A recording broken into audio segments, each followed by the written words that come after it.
Hello जी, नमस्ते। क्या हाल है आप लोगों के? आई होप बढ़िया ही हूँ। तो खैर यार, कल मैंने एक सीरीज़ देखी थी नेटफ्लिक्स पे जिसका टाइटल है pandemic how to prevent an outbreak. और मुझे वो बहुत ही बढ़िया लगी सीरीज़। तो मुझे लगा कि यार इसके ऊपर तो रिव्यू बनाना ही चाहिए। तो here I am. So before talking about story, let me give you a brief intro और ओवरव्यू ऑफ पैंडेमिक। तो pandemic is basically an American documentary series जो कि नेटफ्लिक्स पे पब्लिश नेटफ्लिक्स पे एयर हुई थी 2020 में। ज़्यादा बड़ी सीरीज़ नहीं है। सीरीज़ में 6 एपिसोड्स हैं और एक एपिसोड की लेंथ अराउंड 40 to 50 मिनट्स है। तो आप एक दिन में आराम से इसको देख सकते हैं। मैंने भी ऐसे किया था। कल मैं दोपहर से मैंने देखना शुरू किया था और शाम 6-7 बजे तक I finished all of the episodes. और ये जो सीरीज़ है अराउंड 2018-2019 में शूट हुई थी एंड देन 2019 के एंड से 2020 तक फिर इसका पोस्ट प्रोडक्शन चला होगा एंड देन उसके बाद फिर ये नेटफ्लिक्स पे एयर हुई। तो इस सीरीज़ में काफ़ी सारे इश्यूज़ के बारे में बात होती है रिलेटेड टू पैंडेमिक, जैसे कि यूएस में जो इन्फ्लुएंजा फैल रहा है उसके बारे में काफ़ी सारी बात होती है। एंड देन जो कुछ लोग हैं यूएस में जो कि यूनिवर्सल वैक्सीन बनाने की कोशिश कर रहे हैं, वो सब दिखाते हैं। एंड देन अफ्रीका में इबोला वायरस। एंड देन ये भी दिखाते हैं कि यूएस में कुछ लोग ऐसे भी हैं जो कि वैक्सीन को प्रमोट नहीं करते हैं बल्कि उनको अपोज करते हैं, काइंड ऑफ एंटी वैक्सर्स हैं। So now let's come to the story part. सबसे पहली बात कि काफ़ी सारी लोकेशंस पे शॉट हुई है। फॉर एग्जांपल सबसे ज़्यादा यूएस में, क्योंकि मेनली यूएस के बारे में ही दिखाया गया है। एंड देन इंडिया में भी शूट किया है। And then Guatemala, Africa, Italy and काफ़ी और भी जगह थी, वियतनाम ऑल्सो। और जो मेन एलिमेंट्स हैं स्टोरी के वो ये हैं कि यूएस में कैसे जो इन्फ्लुएंजा पैंडेमिक फैल रहा है उसको गवर्नमेंट कैसे टैकल कर रही है, डॉक्टर्स कैसे टैकल कर रहे हैं, वो पूरा दिखाया गया है।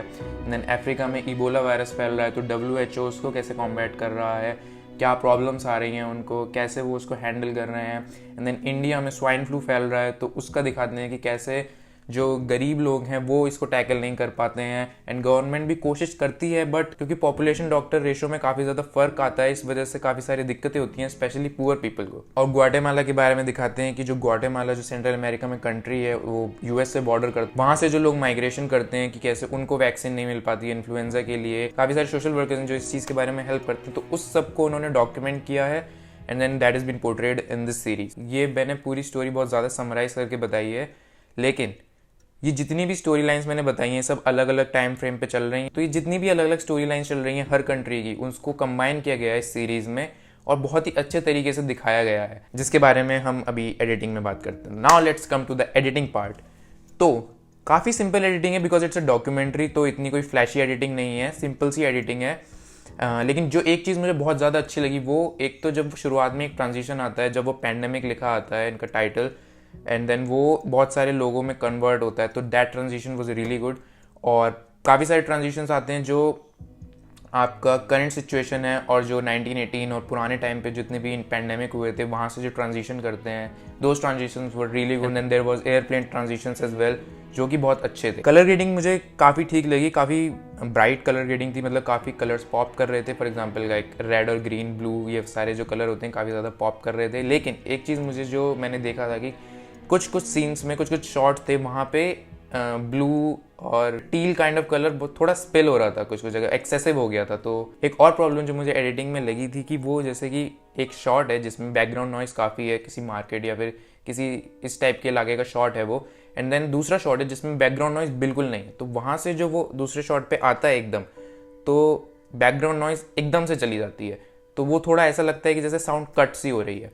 तो वो चीज़ मुझे थोड़ी ठीक नहीं लगी and it kind of throwed me off as an editor. I hope people might understand this और not. One thing that I really liked in editing was that cross cutting technique, क्योंकि बहुत सारे डिफरेंट कंट्रीज़ के बारे में आप एक साथ बता रहे हो, तो जो क्रॉस कटिंग हुई थी that was really good to tell the story और वो बहुत अच्छे तरीके से पोर्ट्रे हुई थी। Cross cutting is basically a cutting technique which is extensively used in movies and documentaries as well. तो ये थी editing. Now let's come to the cinematograph. तो जो स्टैब्लिशिंग शॉट्स थे मोस्टली ड्रोन शॉट्स थे। स्टैब्लिशिंग शॉट्स ये होते हैं बेसिकली आप कुछ दिखाना चाह रहे हैं तो आप एकदम से वो सीन शुरू नहीं होता, यू हैव टू स्टैब्लिश कि आप कहाँ पर हैं, आपको लोकेशन बतानी पड़ेगी। तो mainly wide shot are used for establishing something and drone shots काफ़ी यूज हुए थे अलग अलग कंट्रीज का लोकेशन को स्टैब्लिश करने के लिए एंड देन सीन आगे चल के वो पोर्ट्रे होता है। सिंस इट्स अ डॉक्यूमेंट्री तो ज़्यादातर जो पार्ट शूट हुआ था वो मोस्टली हैंडहेल्ड शूट हुआ था, तो काफ़ी कैमरा शेक दिखने को मिलता है बिकॉज आप इस कंट्री जा रहे हो उस कंट्री जा रहे हो, तो it's mostly kind of a run and gun shoot. तो एक चीज़ मुझे जो हैंडहेल्ड के बारे में अच्छी लगती है कि it just gives you a feeling of rawness.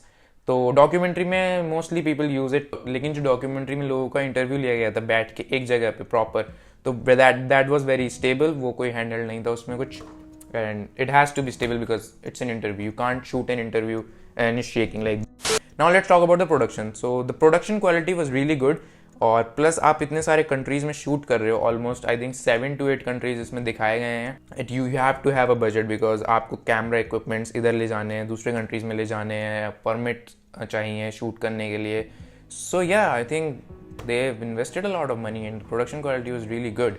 Now let's come to the conclusion. तो जितनी भी आपकी रेस्पेक्ट थी डॉक्टर्स के लिए, आई होप 100% ही होगी, तो इस सीरीज़ को देखने के बाद वो 100 से 1000% हो जाएगी, बिकॉज इसमें डॉक्टर्स के बारे में दिखाते हैं, उनकी लाइफ के बारे में दिखाते हैं कि कैसे उनको इम्पैक्ट करता है, उनकी मेंटल हेल्थ को इम्पैक्ट करता है, एंड बहुत सारे अलग अलग रीजंस हैं। जब इस टाइप की कोई सिचुएशन आती है जिसमें वायरस कोई आ गया है, या कोई पैंडेमिक हुआ है, या कोई एपिडेमिक हुआ है, तो अंदर क्या चलता है, लाइक जो बड़ी बड़ी ऑर्गेनाइजेशंस हैं उनके अंदर क्या चलता है, हाउ दे टैकल, ये सब के इस सब के बारे में भी काफ़ी दिखाया है। ऑल्सो इसमें ये भी दिखाया है कि the people are trying to make a universal vaccine for the flu, जिसमें आपको एक बार ही सिर्फ शॉट लेना पड़ेगा वायरस को कम्बैट करने के लिए, and then you don't have to take another shot. So इसमें बोला गया है कि 2025 तक they might be able to make it, और उसमें गेट्स फाउंडेशन ने अपना इन्वेस्टमेंट किया है, जो लोग इसके ऊपर रिसर्च कर रहे हैं और इसको बनाने की कोशिश कर रहे हैं। लेकिन इस सीरीज़ की सबसे आयरॉनिकल बात ये थी कि मोस्ट पार्ट जो दिखाया है वो यूएस के बारे में दिखाया है, कि how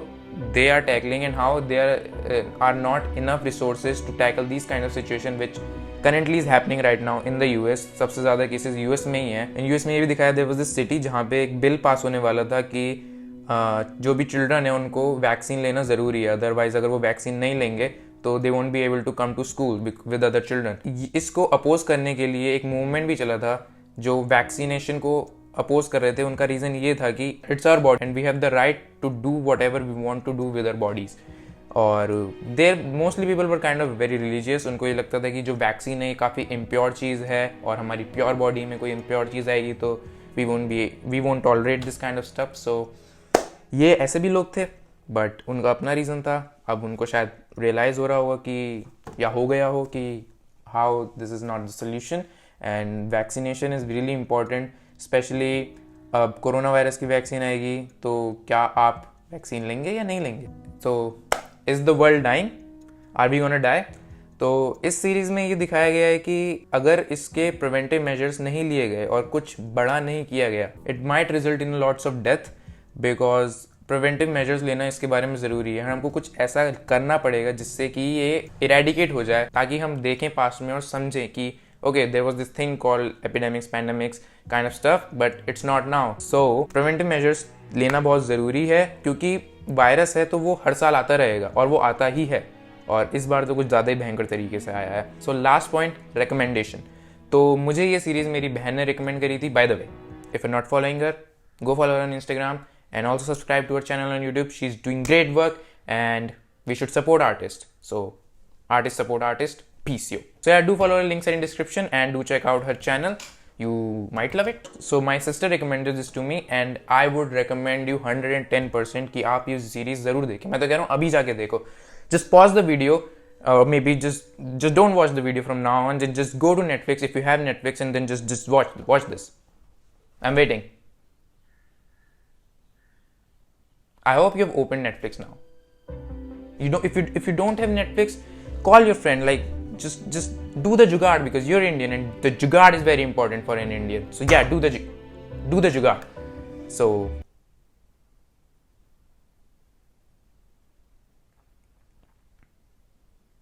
have you started watching first episode? So yeah, jokes apart, it's a must watch considering अभी का सिनेरियो, और आपको बहुत सारी चीज़ें समझ में आएंगी जो कि मीडिया नहीं दिखाती है या फिर फैब्रिकेट करके दिखाती है, और जो कि यूट्यूब पे भी चैनल्स हैं वो भी इसके बारे में इतनी ज़्यादा बात नहीं करते हैं इतनी डिटेल में। तो आई थिंक अभी के सिनेरियोज को देखकर it's a must watch series. आप मनी हाइस्ट और ये सब तो देखते ही रहेंगे, but I think this is really important and it is very educational to watch for you. So yeah guys, that was my review and I hope कि आप ये देखें। अगर आप ये देखते हैं तो ज़रूर मुझे बताएं, I would love to hear your thoughts on it. So yeah guys, if you like this video then leave a like and comment down your thoughts as well. Subscribe to my channel if you haven't, and I'll see you in the next video. Peace.